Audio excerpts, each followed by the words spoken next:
Testing 1 2, testing 1 2, check 1 2, check 1 2. Can you hear me out there? Hello, hello. Test. Hey, hi there. Hey, welcome back, everybody. Ed Ponsi here, your FX educator, here on behalf of FX Street once again. Here we go. Preparing for the second show, the second webinar of our day for FX Street. So good to be back. And so good to be here with you today. Feeling good. Looking at British pound, which is sitting exactly at 130 as we speak against the dollar. If you do have any questions or comments, do please just type it in and press enter. I'm more than happy to try to help. What's the deal here with British pound? It's very interesting. Very interesting. First of all, we're at 130 despite a lot of drama that's going on. First of all, we got to 130. We finally got there. Remember, I don't know if you recall, if you were here last week, we spoke about we were having so much trouble getting to 130. And we finally got there. And I talked about shorting it, and man, it got to 130 and it dropped like a stone. Let me show you on the 60-minute chart. I have to take you back a few days for this, take you back to last week. It fell so hard and so fast that some people were suggesting that it was a trading error, what we call a fat finger, where somebody places an order that's too large. I think I know what happened, by the way. And I'll explain it to you in just a minute. But you can see what happened is we come up. I'll put this line right at 130. So we came up. We got above 130. Here's 130 right there. We got above 130, and then we just shot down through it, and we got below 129 actually. What happened here? I'll tell you what I think happened, because I don't see a similar move on other currency pairs. I don't see a similarly dramatic move. There's a big gap, by the way. Pretty big gap, 45 pip gap. We'll talk about that. Also, that was a Sunday night gap. But I want to take you back to last week first and foremost.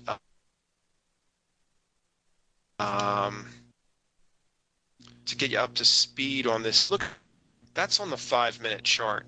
That's a very unnatural looking move. So we get above 130, and I talked about shorting it at 130, and it gets above 130 and it hangs up there for a couple of hours, really for a good part of the day on Thursday, and then it just boom, it hits an air pocket. It drops 100 pips in less than 5 minutes.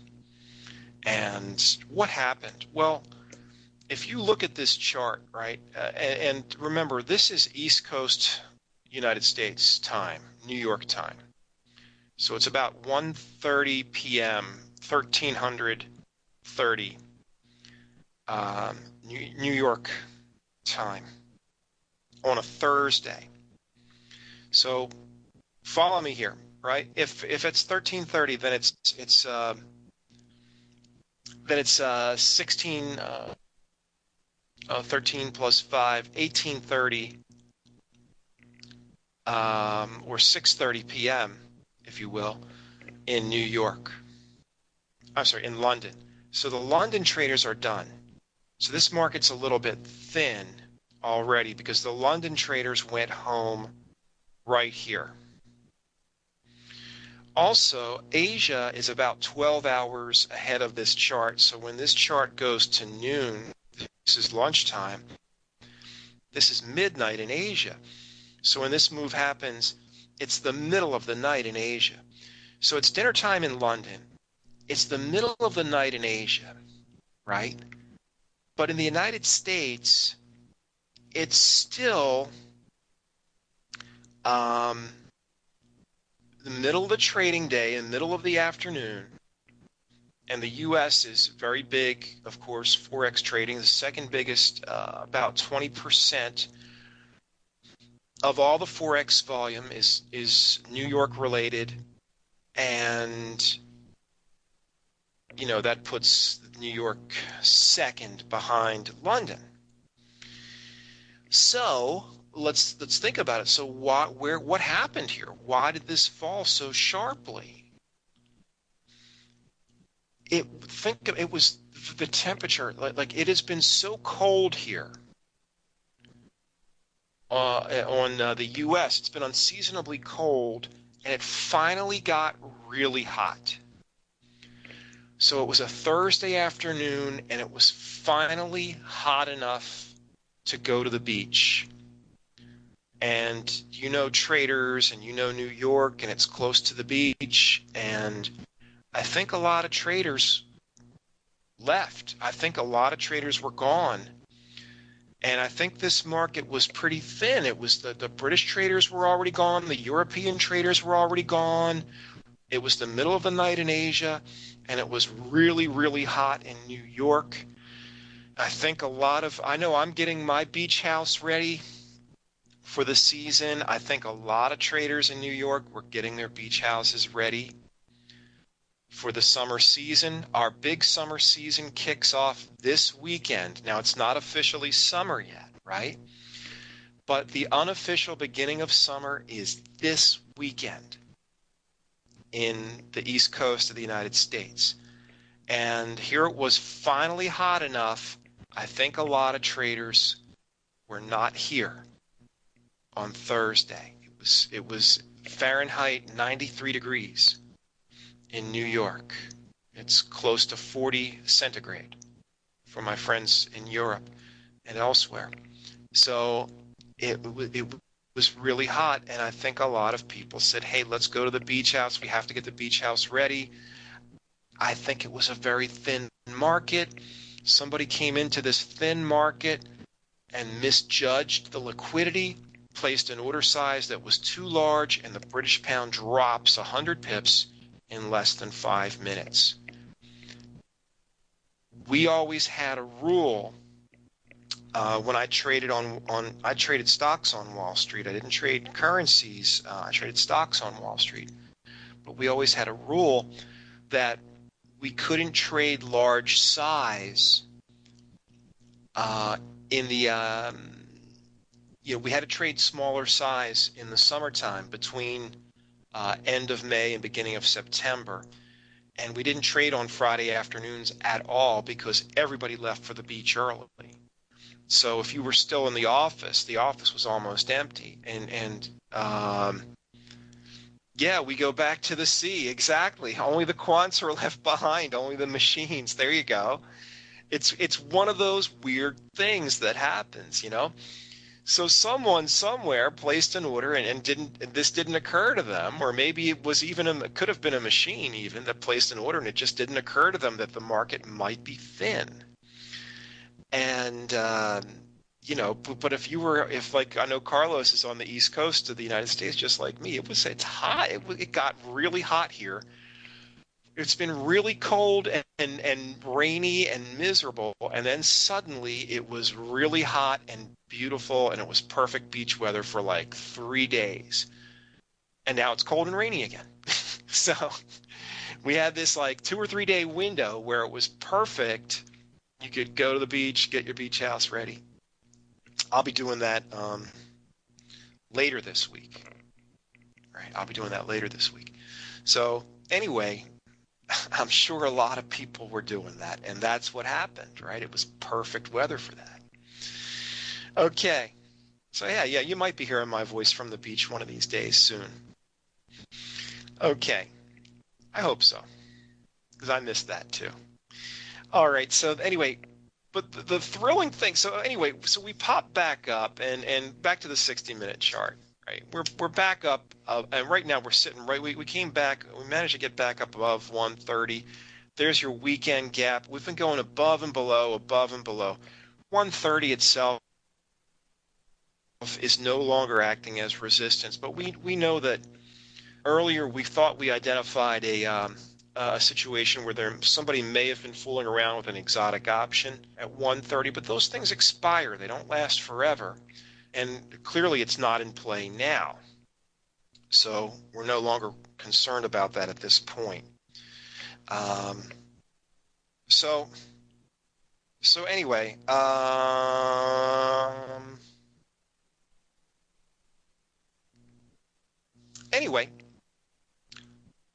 don't forget the cold ones. Come on, we don't forget the cold ones. there may be, I hate to say it, there may be cold ones still in the fridge from last year. Anyway, but the situation right now, you have an election coming up in the UK. It's coming up quick. I think it's June 8th, which is today's May 22nd.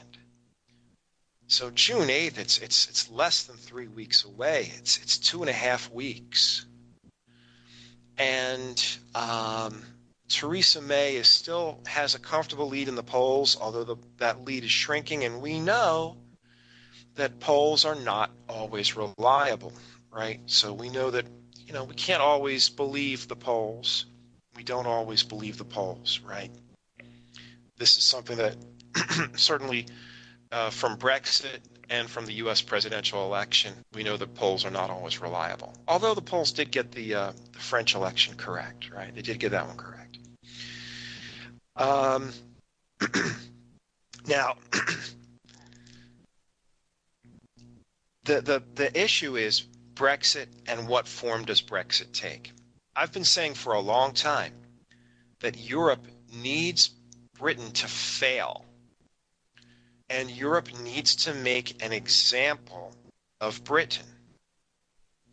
They need this to go poorly for Britain. How does that happen? How does that come about? Well, part of the way has been tough negotiation. Europe, for example, has been. You take a look at airlines, right? Airlines fly through Britain and Europe, and the European Union has been saying to some of the Britain-based airlines, well,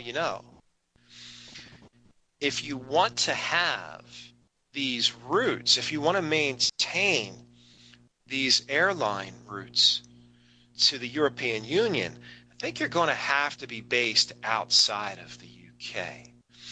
And, so that they're really putting the screws to the UK-based air carriers. That's one way they're pressuring, and that's really very unfair, but this is not about what's fair. As I said before, it's important for the EU that Britain fails, because if Britain succeeds, then other countries may try to follow Britain. And if that happens, then the European Union falls apart. So they really need Britain to fail. The negotiations have not even begun. And they won't begin because we're 2.5 weeks away from an election. I mean, you got to have the election first, right? So it turns out the European Union, according to Bloomberg, is going to demand a divorce payment from Britain. And do I dare to even say it? Do I dare to invoke a more than 10-year-old film, throwaway comedy film that somehow became a classic, or a cult classic? But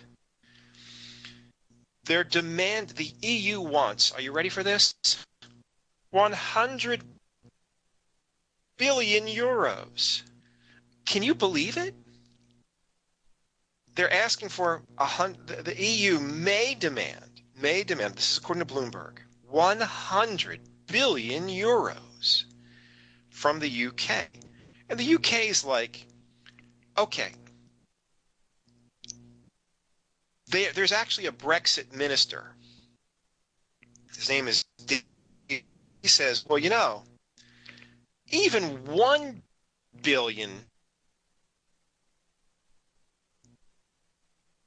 is a lot. Do you think the two sides are far apart? One side is throwing around 100 billion.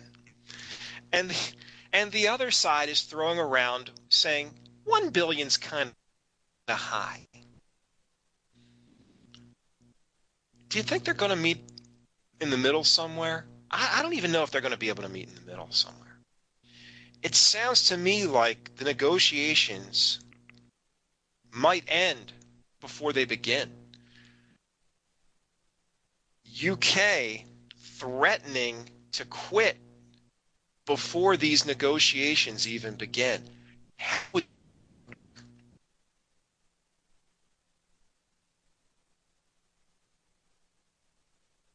There would be no agreement.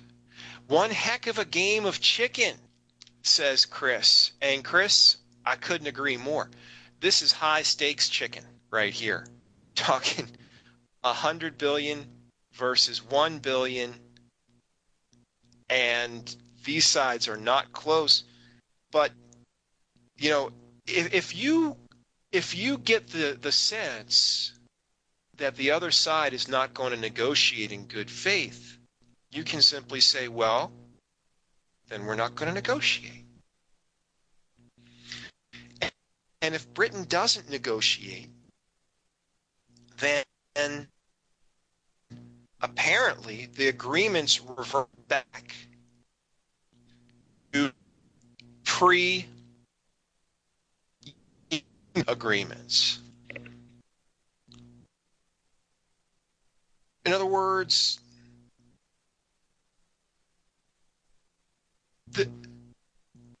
rather than pay 100 billion, no agreement is better than agreeing to pay 100 billion, I think is what they're saying. We can just walk away. May says, we're going to just walk away.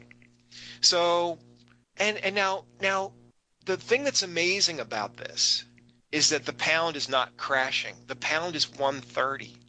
The pound is above 130 on this news. And it actually seems like it could go higher. If you look at this chart, right, it could go higher. Look it's going up, right? The trend is higher, all right? I'll start with the daily, right? This is one big bottoming pattern. If you could, you want to go like that. All right, there's your flash crash, a 6-month base, ascending triangle. There's your breakout from the triangle. And since the breakout is just creeping higher, right? And we went to the 60-minute from there. And so this is the area we'll focus on the 60-minute. And you can see that it's just creeping higher. Right? So you buy the dips. Like here. Well, now, admittedly, I can't buy that. I can't say that because I wanted to buy before it broke 130. I wanted to sell 130, and frankly, selling 130 worked like a charm right here. But now that 130 is gone, now that we've broken 130, and now that it's drifting higher on this news, this is what you're looking for. Now you're looking for the green RSI on the hourly to buy is what I'm looking for. You look at this on the hourly, right? That is trending higher on the hourly, higher lows, higher highs. This is a lower high here, but I think we can forgive that one. It's breaking above 130. And this is starting to get comfortable above 130. But what's amazing, fear of Brexit specifically is the type of stuff that used to bring the pound down. Now, it doesn't care. It's like honey badger. It doesn't care. It's just up, right? So, and this trend is only from, this is a short-term trend. It's only from mid-May until now. So this is 10 days. It's as if something has been thrown here. They're not afraid of Brexit anymore. In fact, they're basically saying, bring it. We're going to walk away from the table, and we're going to win by walking away from the table. I think you got to buy the dip. You know, you've already broken out. You've already broken out from that nasty area between, underneath 127, which seems so hard to get away. Once we got above that 127.75, once we got above there, it's floating like a balloon, like it wants to go higher. No real good reason for it.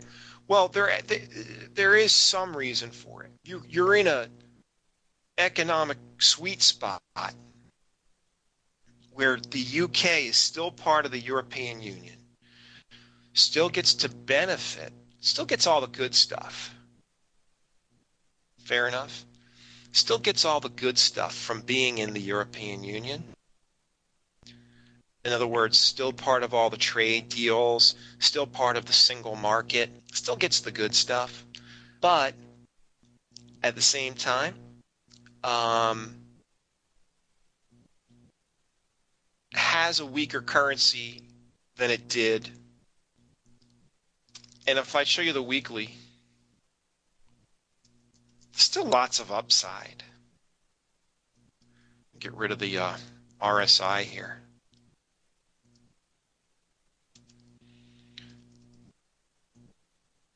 There's the weekly. There's your EU referendum. We touched 150 that night back in June of last year. It's coming up on a year now, right? Look how much lower we are now than a year ago. You could say that the currency's a lot weaker now, but from this perspective, yeah, there's a lot of resistance, but there's a lot of upside still on the currency. But the thing that's impressive to me is that, yeah, okay, you're against the dollar too. Let's look at that. You're also saying, look, we're floating higher because you're against the dollar, and right now anything can beat the dollar. The dollar is just weak right now. Fair enough. Maybe it's not that the pound is all that strong. I bet if you match the pound up against the euro, the pound doesn't look so strong. Okay, fair enough. You're matching the pound up against the dollar. Okay. But still, a lot of upside here, right? This chart, that's a huge bottoming pattern. This is a nice breakout. You can look at this pattern here. That's sort of a sideways. You just fried all the shorts here on that red candle, engulfed them, right? And lots of room for upside here. So I think you got to like it. I think you got to like this against the dollar. Against the euro, not so much. Look at the euro. You would have to say the euro is the stronger. The euro is the stronger of the two. But the pound, I don't say the pound's no slouch. Much of the risk has already been priced in. Yeah, but at the same time, I don't know how many people saw it coming where they said, okay, Britain's just going to walk away from the negotiating table. This is really kind of a gutsy move. So you're right. I think there's definitely a lot of risk has been priced in. They've had time to price it in. Think about it this way, too. Is there risk to Europe in this? Yeah, Europe could hurt themselves in this negotiation, too. There is the potential for that. Who's Germany's biggest trading partner? Great Britain, right? Who's I believe France's biggest trading partner is Great Britain, right? So yeah, let's not discount the potential for Europe to hurt themselves in this deal too. Um, anyway, I would still say if I had to trade euro pound, I'd rather go long than short. I'd be looking to buy dips. It's a momentum trade, but I don't have to buy euro pound. I would My top priority would be to short dollars, and that would mean going long pound dollar or euro US dollar.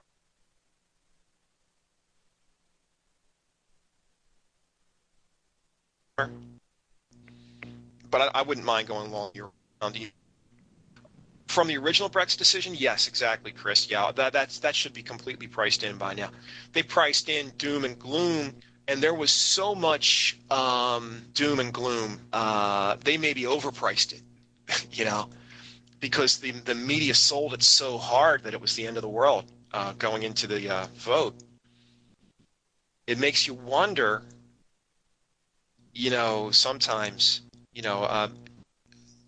it's no wonder I think that people trust the media less now than they ever have in the past, and I think a lot of it is because the media, for example, tried so hard to sell this idea that Brexit was, that the UK was somehow just going to sink to the bottom of the ocean if they voted to leave the European Union,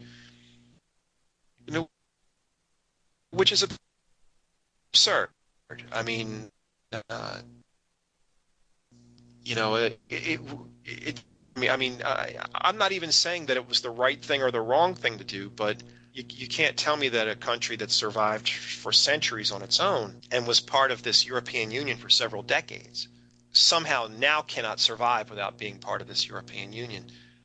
They obviously can survive, and without getting into whether or not it's the right decision or the correct decision, but they oversold it. The media oversold it to such a degree that it probably got priced in beyond all reason, beyond all reasonable expectations. Let's take a look at euro yen. Haven't checked that one yet today. I want to get daily on that one. This one is kind of stalled out, but it seems like it's becoming more volatile and less directional, which is really weird. Usually, currency pairs become more volatile as they get directional. This has stalled out, but the candles are getting bigger. The yen was one of the weakest currencies out there until recently, but you saw a big move here.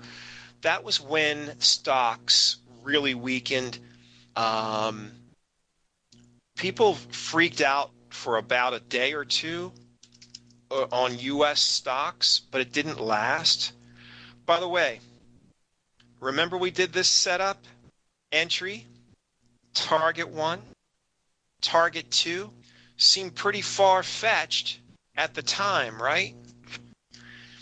And yet there it is, right? We said this could take, when we set this up, we said this could take weeks. It hits 2 targets in one day. All it needed was the stock market to get real nervous and have one really bad day to set dollar yen off and start hitting targets. That's all it took, right? And stop was not touched because price never made it above that trend line. We were using this trend line, and I said put the stop above that trend line. There's your entry, target 1, target 2, target 3. And now you're 2/3 out of the trade. You got your stop. The stop now should be down to, when you hit the first target, stop comes down to the entry. When you hit the second target, I bring the stop down to the first target. So now you're sitting here, you've got your stop down. If your stop gets hit you're taken out with a profit. You've already 2/3 out of the trade. And now it's just a question of, do you hit it for 6 for my cricket playing friends? Does this become a grand slam? Or does it just become a big win? Or does it become a 500 pip win? It's already a 250 pip win, but is it going to become a 500 pip win? That's the question, right? You never get those unless you set them up first and you give it a chance. And what we needed the stock market to freak out a little bit. Stock market freaks out, yen gets strong, right? There it is. So that's where it stands right now. And we'll have to see how that develops from here. The Grand Slam, back to back and belly to belly, right? So that's for anyway. Hopefully that'll keep running. We'll see. I guess I have to root for more bad news in the stock market, right? For this to hit 108.75. So we'll see what happens. But the yen loves bad news. So we had some pretty some news where it looked like, but the thing is like the news. It used to be, right, that bad news would hang around for a while, but it's like the whole world forgets. Like there's bad news, and then a day or two later, everyone's moved on, and it's like everyone's forgotten about it, and it's everyone's moved. What was that? I can't even remember what it was. It was something about Trump. Some newspaper said Trump did something, and blah, blah, blah, blah, blah. But that's like that happens every other day, right? And I don't know what I believe anymore. Because the newspapers have lost all the press has lost so much credibility. It's like, maybe he did, maybe he didn't. Show me something. Show me something I can believe, and we'll talk. Show me something I can believe, because you've already shown me so much. They report so much stuff, but then they never back it up with anything. So prove something, please. Okay. Anyway, or make something up so I can hit my third target. Okay. Anyway, just to wrap it up, just to put a bow on it, stock markets in the U.S. are open now. We gapped up today, so we gapped down. That was the ugly day. That was, we shot down and we gapped down, and people, it was the end of the world, and now they've made it all back up, and we've gapped up, and everyone forgot. What was it? I don't know. Someone said something in the newspaper, said something about, was it the Washington Post? I forget. And they said something, but I don't really remember what it was, and I don't think they ever really offered any proof, and now I can't really remember what it was, and now we're on to the next thing, right? So anyway, back to 2,400, I guess, right? Unless till the next thing comes, right? And so it goes, and that's the way it is in 2017, right? What a strange world we live in today, right? What a strange world. It's nothing like the way it was 5 years ago or 10 years ago. Everything changed so much. Thank God we can still trade. All right, folks, I'm out of here. Have a great day. I believe I will see you again later this week. Have a wonderful day. Thanks for listening.